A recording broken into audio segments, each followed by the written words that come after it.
Hello, my friends. We are going to be making some 4-leaf lucky clovers today in a primary and secondary color scheme. So we've been learning about color theory quite a bit. We know that our primary colors, our primary colors, are red, yellow, and blue.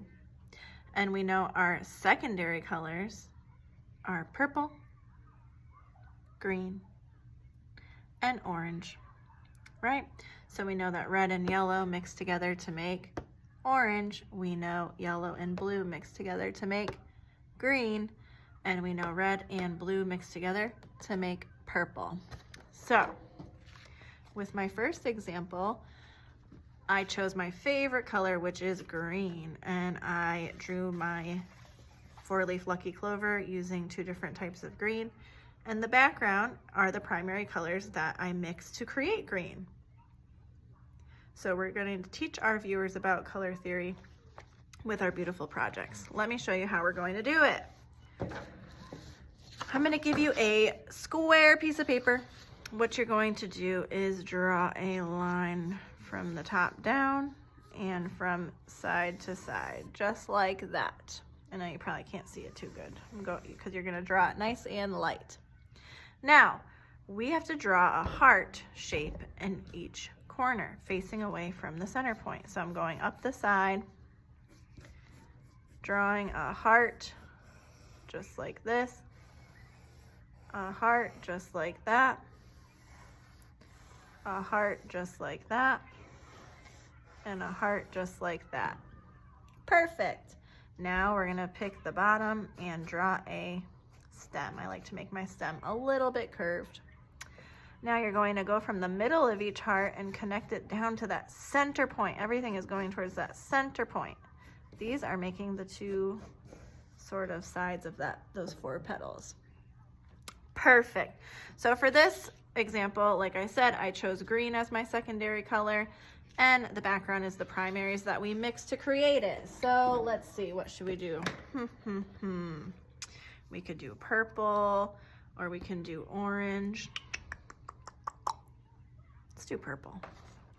So I'm going to look for,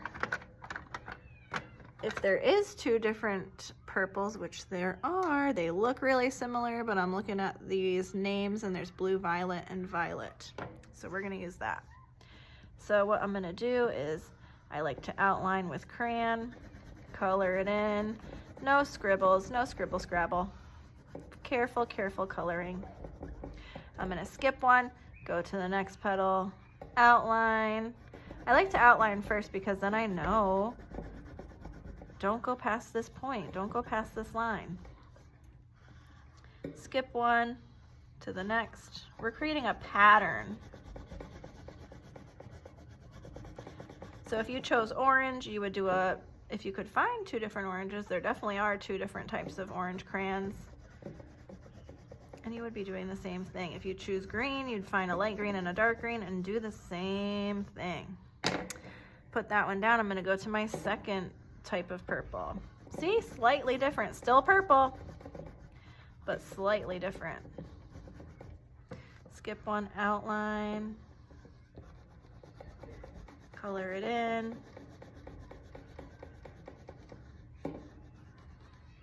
Skip one, outline.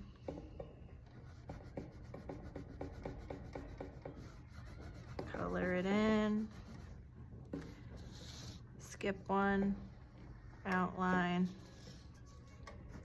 Color it in. Now don't forget the stem.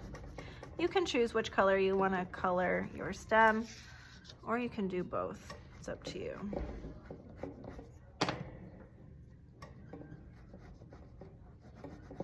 Perfect.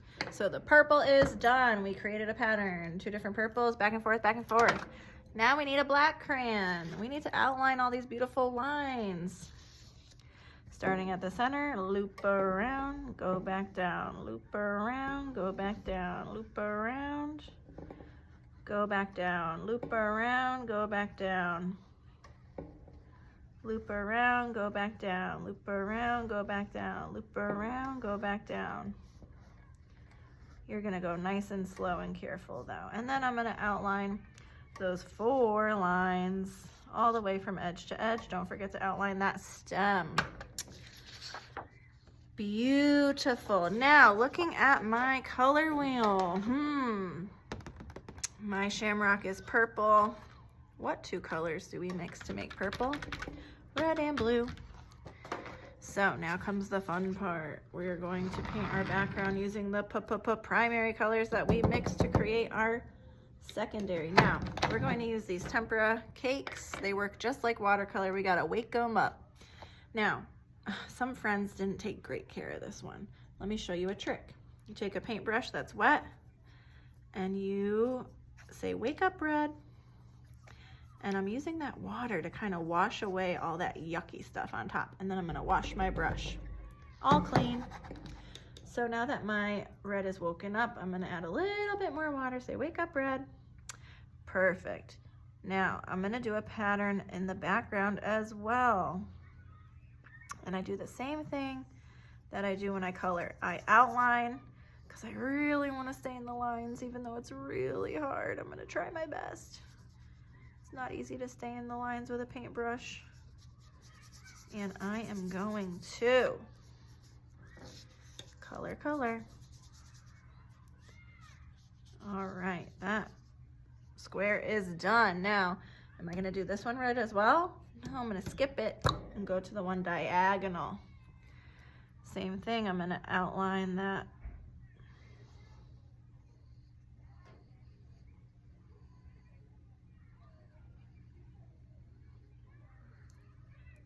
Very careful coloring. If you outline it, then you can fill it in and not worry about going over the line by mistake. Now, if you do make a mistake, is it okay? Of course it is. Just try your best. Beautiful. That one's all done. Now I've got to rinse my brush.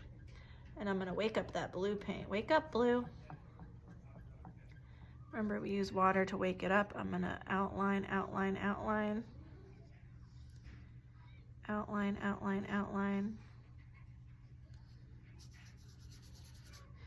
And fill it in.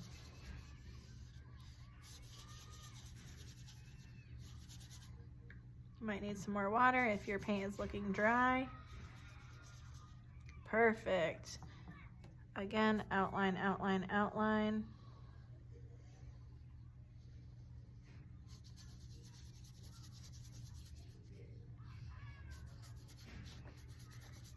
Fill it in.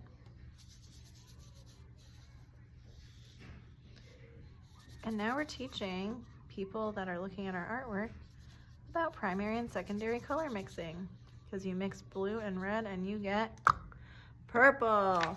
You mix blue and yellow and you get green. Now the other color combination that you could do is an orange shamrock, right? So you can find a light orange. This is called red orange, and this one is called orange. So those are 2 different types of oranges. Perfect. And what would my background be? If my shamrock's orange, my background would be red and yellow. Can't wait to see your lucky 4-leaf clovers. We're gonna have fun.